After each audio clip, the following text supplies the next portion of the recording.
family event, something that's great for everybody and makes it successful. Now, what a lot of people don't see is what a lot of the things that happen around the PA side of it, and it can range from the person doing the music, it can be the people doing the PA. We also have the point streak, which is our stats, and that's being done every game as well. Then we have people doing the radio, and we have people just kind of running around making sure everything's running smoothly for both the teams. And then we also have people who are on the field and making that family-friendly atmosphere come to life on the field as well, and giving a place for fun for all the kids as well. So. I know you touched on a very important subject there, making it fan and family friendly, especially involving the kids. And what are some of the things that teams are doing, our team especially, to get the kids involved and the families? Now there has been a lot of different things, and one of the things we do are the games. We do the games on the fields, not every inning, but pretty much a lot of times throughout the games.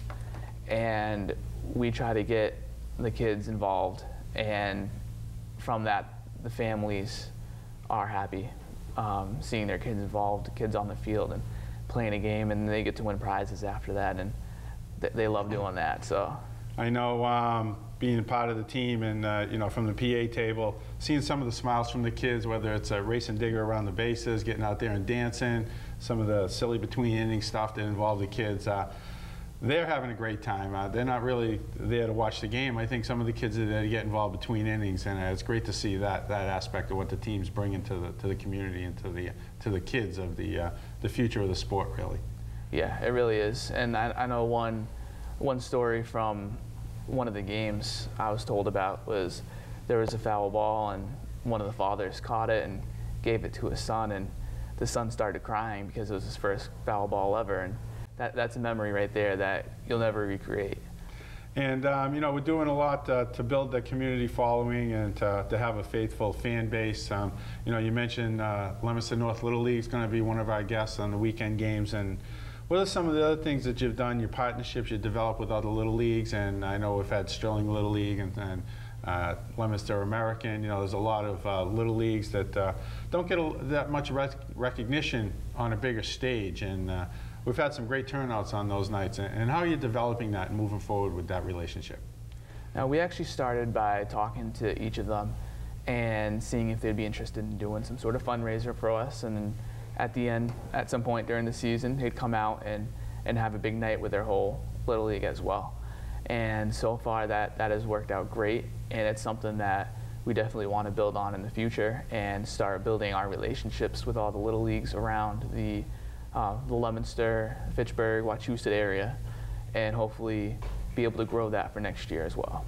So any leagues that would like to get involved with the Wachusett Dirt Dogs to do promotions, be recognized, can they contact the Wachusett Dirt Dogs office, or just come to a game and seek out yourself or Ross and try to set something up? Yes, that would be the best way to do it. And if they want any of the games, we'll be there to answer questions. And as well, you can always contact me at scott@dirtdogsball.com, and I can give you all that information. And the team website, Ross, if they just wanted to contact the team in general, how could they contact the team? There's a contact us link, and all the different information is there. And so if they go to that contact, his email address is there, and they can contact us through that. Sounds like a good plan, a good long-term plan, Scott. I know it's been a trying season, but showing success, baby steps lead to winning the race eventually, and I'm sure that the team will be successful over time. They've shown some success now, but it takes a while to grow into a well-known organization. You can't expect everything to click right out of the gate, and I think you're doing a great job, and hopefully the Wachusett Dirt Dogs will become a community fixture for many years to come. Well, thank you. I hope so too. Well, we want to thank you for joining us today, Scott. Stick around. We might have another question for you too at the end here, but Ross and I got some business to take care of here. Right. Ross, let's just go over a little bit again. So how can the community get involved with the Dirt Dogs if they want to come to the games? show some team support. Visit our merchandise table. What's available there, and they can show the community that they've been to a game and how much they've enjoyed it, and maybe give them something to talk about. Well, if a group wants to come down, they can definitely either have some representative at another game prior to talk to maybe Scott there, or send us an email. We like to do a lot with the groups, especially with the Little Leagues things we do. We have a little parade on the field first, recognizing them. They walk around the warning track with Digger, and then we do baseball buddies with them, where they run out to their actual positions with the Dawgs player that's playing that position that night, and it's kind of a throw for the kids that they're out there for the national anthem, and somebody from the group will throw the first pitch. And so we really like to, when a group comes to the field, we like to really focus on them that night and really make it worthwhile for them to be there. So if there are any groups, even if you're not a Little League, still any type of group, come down, talk to Scott at a game prior, or send an email to us, and we can really get that going for them. We like to really focus on the group. And out in the community, we're doing different things too. I know we have a program at the Fitzgerald Public Library. Digger's been there, and some players have been there to read to the kids, and do the hokey pokey and the wheels on the bus with them, and kids loved it, and the players loved being there. And for the players, they feel like they, professional baseball players. These kids run up to the mascot autographs, and for the kids, it's great. Some of the guys on our teams, 6'3", 6'4", so they're just these big baseball players, and it's great for everybody, and it really works out well. You touched on something that we haven't talked about. We have an in-game promotion we've been doing for the past couple of weeks, where the top of the 6th inning, we bring some of the Dirt Dogs out behind the dugout, and we set up an autograph table actually during the game. Yeah. And I've seen kids lined up there 20 deep waiting to get autographs from the Dirt Dogs.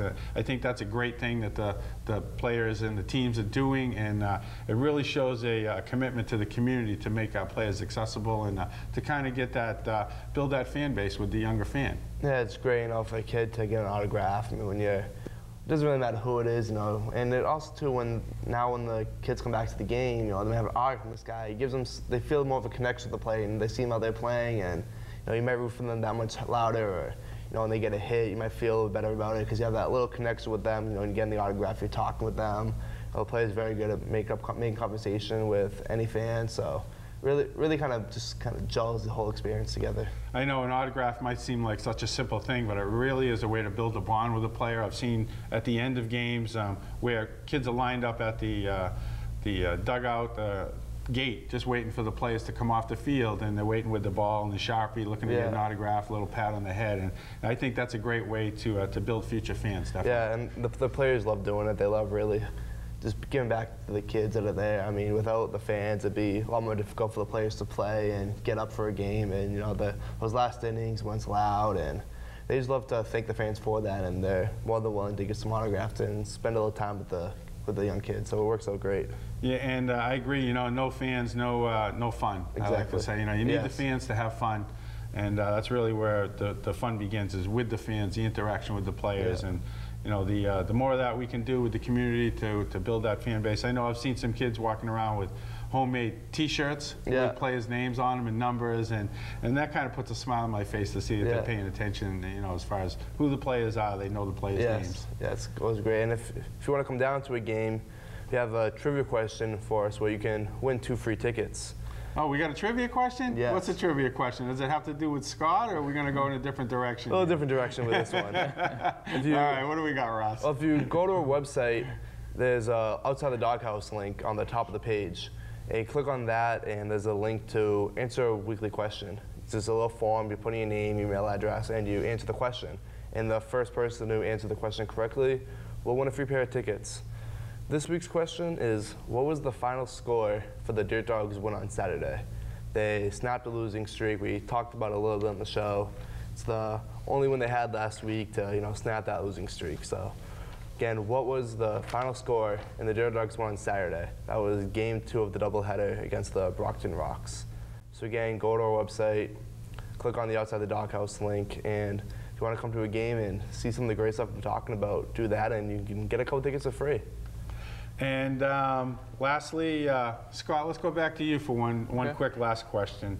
If you had to compare the Dirt Dogs to another team in the league, who would it be and why? I would say it'd have to be the Seacoast Mavericks. They started up just about the same as us. They also play at a high school field like we do as well. And they have the organization that pretty much runs the closest to us. and I've looked a lot to them, and I've asked a lot of questions to them because this is their second year in the league compared to our first year. So I've asked them a lot of questions, and I've learned a lot from them about how that we can better ourselves for the rest of the season and for our seasons moving forward as well. When you talk to them, they made much of a progression from their first season to the second season? Is that something kind of that you want to mirror here with our organization? Yes, they have. They made a great improvement over the past season, and I hope to do that throughout the off season as well. Well, Scott, we'd like to thank you for joining us today, and we want to wish the team good luck in the second half of the season. Thank you. Any final thoughts, Ross? Just follow us on Facebook, Wachusett Dawgs. Follow us on Twitter at Dawg_pen. Get starting lineups. We're tweeting throughout home games and away games. So if you can't get to a computer to listen to an away game, I know the radio feed doesn't work on mobile, but follow us on Twitter. We have people tweeting frequently throughout the game. I know we've had fans come up to us at home games saying thank you. I was trying to follow last weekend's game, and I wasn't at home, so I couldn't listen to the radio feed. So I was just on my phone following the Twitter feed, and worked out great. So follow us there. And on our Facebook page, there's coupon links to different games. And on our website, too, we have some stories, some articles, and more about this show and more about our promotion. So definitely go to that. And even on the website, you can volunteer or become a host family. We're always looking for host families. So definitely kind of hit us up on the online aspect and get a lot more involved with the team. I tell you, in this day and age of social media, you can follow us no matter where you are or what you're doing any time of day or night. It really is unbelievable what you can do with the internet now, and help them to build an organization like this. You don't have to necessarily be at the field to follow us and be involved. You can follow us pretty much anywhere now. Well, I would like to thank everybody, and Ross, I'd like to thank you, and myself, Bill Thomas, on behalf of both of us, would like to thank you for joining us today on Outside the Doghouse.